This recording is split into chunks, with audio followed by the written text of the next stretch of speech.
तो हमेशा की तरह इस बार हम नया टॉपिक लाए हैं अम्ल तथा क्षार, एसिड एंड बेस।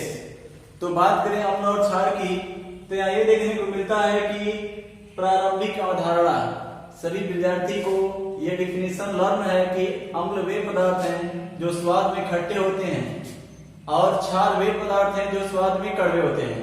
ये डिफिनेशन तो पिछले कक्षा से पढ़ते हुए आप लोग चले आ रहे हैं, लेकिन अगर माना जाए तो कई वैज्ञानिकों ने मिलकर अम्ल की विभिन्न प्रकार के डिफिनेशन हमारे साथ प्रस्तुत किए हैं। अगर प्रारंभिक अवधारणा की बात की जाए तो वे रासायनिक पदार्थ जो स्वाद में खट्टे होते हैं अम्ल कहलाते हैं।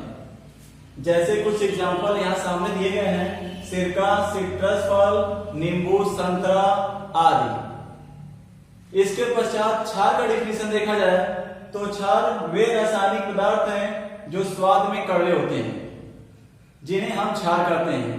क्षार का कुछ एग्जाम्पल यहाँ दिए गए हैं, साबुन आदि।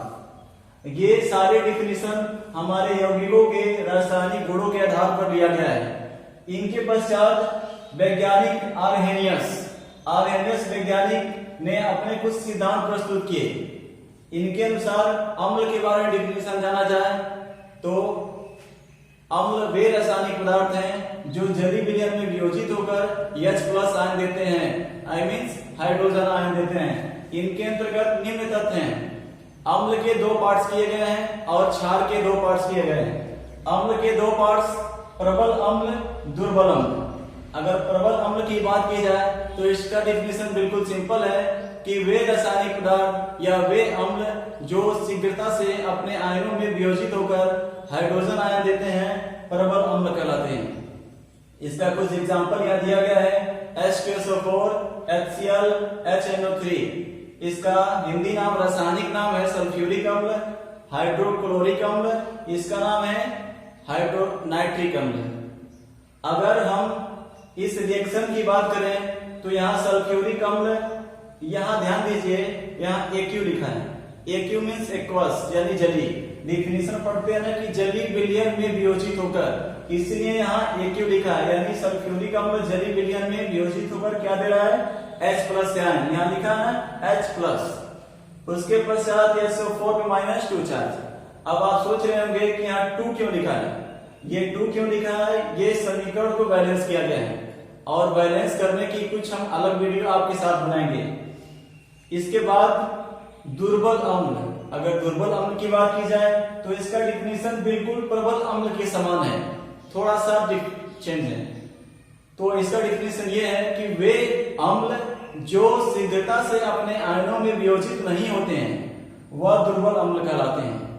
एक बार और सुन लीजिए कि वे अम्ल जो शीघ्रता से अपने आयनों में वियोजित नहीं होते हैं दुर्बल अम्ल कहलाते हैं। जैसे इसका कुछ एग्जांपल आपके सामने दिया गया है, HCOOH।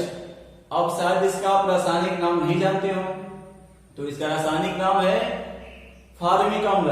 उसके पश्चात CH3COOH, इसका रासायनिक नाम है एसिटिक अम्ल। इसे सिरका के नाम से भी जाना जाता है। और इस दुर्बल अम्ल का हम एग्जांपल देखना चाहें तो यहाँ देख सकते हैं, हाइड्रोजन साइनाइड। आप ये सोच रहे होंगे कि सर हमको इस फार्मूले का रासायनिक नाम नहीं पता है, तो रासायनिक नाम किस प्रकार से लिया जाए, किस प्रकार से लर्न किया जाए, इसका हम अगले वीडियो बनाकर आपको देंगे। तो यहाँ देखिए एग्जांपल HCl यानी हाइड्रोजन साइनाइड। ये भी एक्वस यानी जलीय विलयन में इनको घोला गया है, तो H+ आयन दिया यानी हाइड्रोजन आयन और Cl- आयन। अगर क्षार की बात की जाए आर्हेनियस सिद्धांत के अनुसार तो क्षार का डिफिनेशन बिल्कुल सेम है अम्ल की तरह। क्षार का डिफिनेशन ये है कि किसी रासायनिक पदार्थ को जल में घोलने पर वह वियोजित होकर अपने हाइड्रोक्साइड आयन देता है, यानी OH- आयन देता है, उसे हम क्षार कहते हैं। तो क्षार की बात सेम टू सेम अम्ल की तरह व्यवहार होता है, जैसे प्रबल क्षार, दुर्बल क्षार। अगर प्रबल क्षार का डिफिनेशन देखें तो प्रबल अम्ल की तरह है। इसका डिफिनेशन एक बार कंजस्ट कर लें कि वे क्षार जो जल में घोलने पर अपने आयनों में पूर्णतया वियोजित हो जाते हैं, यानी शीघ्रता से वियोजित होकर हाइड्रोक्साइड आयन देते हैं, क्षार कहलाते हैं। जिसका एग्जाम्पल आपके सामने है KOH, NaOH, BaOH2।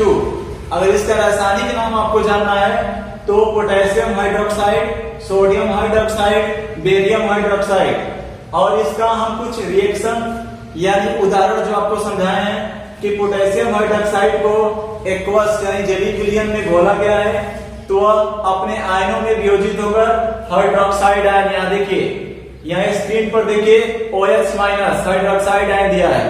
इसके पश्चात अगर दुर्बल क्षार की बात की जाए तो दुर्बल क्षार का परिभाषा बिल्कुल सिंपल है कि वे क्षार जो जल में वियोजित होकर शीघ्रता से OH- आयन यानी हाइड्रोक्साइड आयन नहीं देते हैं, उन्हें हम दुर्बल क्षार कहते हैं।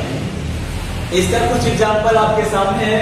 AlOH3, Al means aluminium, OH means hydroxide, aluminium hydroxide, Aq means aqueous जलीय विलयन। अब आपको ये बताएं कि सर Aq क्या है, तो हम आपको बता दें कि अगर किसी फार्मूला के नीचे कॉर्नर पर अगर यस लिखा हो तो समझ जाइएगा कि वो जो है सॉलिड में है यानी ठोस अवस्था में है वो। अगर आई लिखा हो, सॉरी, अगर जी लिखा हो तो समझ जाइएगा कि वो पदार्थ गैसीय अवस्था में है। इसके पश्चात अगर AQ लिखा हो तो AQ का मतलब होता है जलीय यानी एक्वस। इसके पश्चात अगर L लिखा हो तो समझ जाइएगा कि लिक्विड मतलब द्रव अवस्था। ओके, तो हमने अभी बताया कि अगर किसी फार्मूला के नीचे कोई किसी प्रकार के अक्षर अगर मौजूद हैं तो उनका क्या नाम हो सकता है। AQ मीन्स एक्वस यानी जलीय विलयन, L मीन्स लिक्विड यानी द्रव, G मीन्स गैस और S मीन्स सॉलिड यानी ठोस अवस्था में। तो इसके पश्चात हमने देखा कि आर्यनियस वैज्ञानिक बोले कि सभी जलीय विलयन H+ आयन OH- आयन देते हैं। तो उस अवधारणा के अनुसार जो अजलीय यौगिक यानी जो अजलीय यौगिक अम्ल क्षार थे उनकी अवधारणा नहीं हो सकी। अतः इसके पश्चात ब्रांस्टेड लॉरी नामक वैज्ञानिक ने अपनी अवधारणा दी अम्ल और क्षार के बारे में। तो ब्रांस्टेड लॉरी के अनुसार अम्ल का डिफिनेशन सुन लीजिए कि अम्ल वे पदार्थ हैं जो प्रोटॉन देते हैं। अम्ल वे पदार्थ हैं जो प्रोटॉन देते हैं जिन्हें हम प्रोटॉन दाता कहते हैं। इसका कुछ एग्जांपल आपके सामने है। हाइड्रोक्लोरिक अम्ल, इसका नाम हाइड्रोक्लोरिक अम्ल है, इसे हम हाइड्रोक्लोराइड भी कहा जाता है या हाइड्रोजन क्लोराइड भी पढ़ सकते हैं। हाइड्रोक्लोरिक अम्ल जब जलीय विलयन में क्रिया करता है, हाँ एक बात ध्यान दीजिए, आप यहाँ AQ लिखा है और यहाँ H2O लिखा है तो सेम टू सेम वही बात, AQ में जलीय विलयन, चूंकि यहाँ जल आपके सामने लिख दिया गया है तो आप ये सोचकर घबराइएगा मत क्योंकि दोनों एक ही है। जल यानी जलीय अवस्था में है, क्रिया करके H3O यानी जल के एक हाइड्रोजन इस हाइड्रोक्लोरिक को प्राप्त बना रहा है हाइड्रोनियम आयन। तो ये है प्रोटॉन दाता यानी वे अम्ल जो जल में घुलकर H+ प्रोटॉन देते हैं, उसे प्रोटॉन दाता कहते हैं। इसके पश्चात क्षार की बात की जाए तो ब्रांस्टेड लॉरी के अनुसार क्षार वे पदार्थ हैं जो H+ प्रोटॉन ग्रहण करते हैं। इसका एग्जांपल आपके सामने है। अगर NH3 अमोनिया की बात की जाए तो जल के एक हाइड्रोजन इनको प्राप्त हुआ है जिससे वो अमोनिया बन गया है, और अगर प्रोटॉन प्राप्त किए यानी ग्रहण किए तो उन्हें प्रोटॉन ग्राही कहा गया है। इसके पश्चात लोइस नामक वैज्ञानिक ने अपने अम्ल क्षार के प्रति कुछ अवधारणा बताई। आइए जाने इसको। लोइस अवधारणा, लोइस के अनुसार अम्ल का डिफिनेशन बिल्कुल सिंपल है कि अम्ल वे पदार्थ हैं जो एकाकी इलेक्ट्रॉन युग्म ग्रहण करते हैं। आइए देखें कैसे। कुछ एग्जांपल हैं।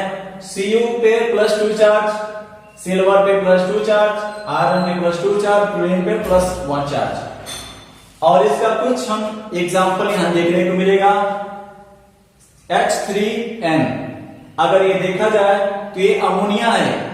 ये H3N क्यों लिखा गया है क्यों नहीं है, जिधर लिखा गया है क्योंकि जिधर से इलेक्ट्रॉन दिया जाता है वही एक तरफ लिखा जाता है।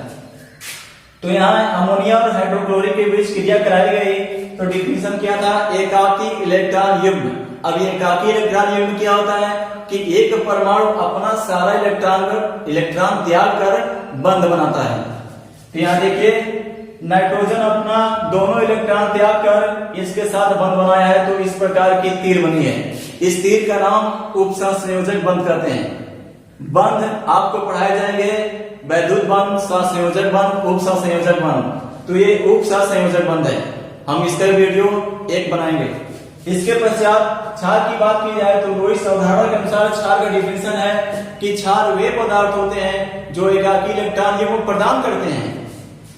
ध्यान दीजिए, जैसे कुछ यहाँ दिए गए हैं NH2 सिंगल बॉन्ड NH2 पे देखिए दो इलेक्ट्रॉन, इसके पश्चात OH पे 2 2 4 8 6 इलेक्ट्रॉन।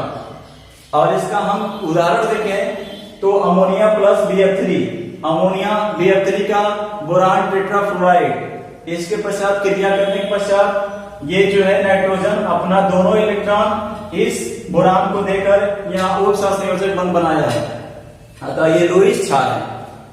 इन सभी 4 प्रकार के अवधारणा को हमने बताया कि अम्ल के और क्षार के किस किस प्रकार से परिभाषित किया गया है। इसके पश्चात अम्ल के गुण पढ़ेंगे और क्षार के गुण पढ़ेंगे। तो अम्ल के गुण और क्षार के गुण निम्नलिखित प्रकार के हैं। अम्ल स्वाद में खट्टा होता है, जो जल में विलेय होता है और यह लिटमस पेपर को लाल कर देता है। और इसकी प्रकृति संक्षारक होती है, अगर किसी वस्तु कपड़े या किसी अन्य जगह पर गिर जाए तो उसकी जगह को नष्ट कर देती है। और यह अम्ल धातुओं से क्रिया करके हाइड्रोजन मुक्त करती है। और यह इसके पश्चात क्षार के गुण की बात की जाए तो क्षारीय गुण जो होते हैं यह लाल लिटमस पेपर को नीला कर देता है और यह स्वाद में कड़वा होता है, तीखा होता है, यह भी जल में विलीन होता है। इसके पश्चात यह चिकनाहट प्रदान करता है और यह क्षारीय ऑक्साइड से क्रिया करके जल और हमें धातु ऑक्साइड प्राप्त होते हैं। इसके पश्चात आइए हम अम्ल और क्षार के उपयोग को जानें। अम्ल के कुछ एग्जाम्पल हमने बताया था, यहाँ उसी की कुछ उपयोग बता रहे हैं, जैसे सल्फ्यूरिक अम्ल, HCl और अमोनिया। सल्फ्यूरिक अम्ल का नाम तेजाब है, नाम से ही आपको पता चलता होगा कि ये बैटरी में डाला जाता होगा, कुछ उर्वरक बनाए जाते होंगे, प्लास्टिक बनाए जाते होंगे, कृत्रिम रेशा बनाए जाते होंगे, पेट्रोलियम के शोधन में उपयोग करते होंगे। अब अमोनिया की बात की जाए तो अमोनिया सोना चांदी को शुद्ध करने में, उर्वरक बनाने में, औषधि बनाने में, विस्फोट बनाने में प्रयोग किए जाते हैं। इसके पश्चात हाइड्रोक्लोरिक अम्ल की बात की जाए तो कपड़ा रंगने के लिए, लोहे की चादर को साफ करने के लिए बनाई जाती है। अगर क्षार की बात करें तो aluminium hydroxide, ammonium hydroxide, ammonium hydroxide. तो क्षार की बात करें तो ये प्रति अम्ल है और ये जो अमोनियम हाइड्रोक्साइड है ये हमारे निर्मलीकारक का काम करता है और अमोनिया लवण बनाने में काम आता है। तो इसी के साथ हमने अम्ल क्षार के बारे में ये पूरी 4 प्रकार से अवधारणा बताई, अम्ल के गुण बताए और उपयोग बताए, और बीच बीच में हमने कुछ फार्मूला के नाम लिखे हैं और इस फार्मूला के किस प्रकार से नाम लिखा जाए, किस प्रकार से लर्न किया जाए, इसका वीडियो हम आपको बनाएंगे। तो इसके पश्चात अगर वीडियो अच्छी लगी तो लाइक कीजिएगा और जिस प्रकार से वीडियो अगर आपको प्राप्त करना है हमें कमेंट करें, हम उस टॉपिक पर वीडियो बनाकर आपको शेयर करेंगे।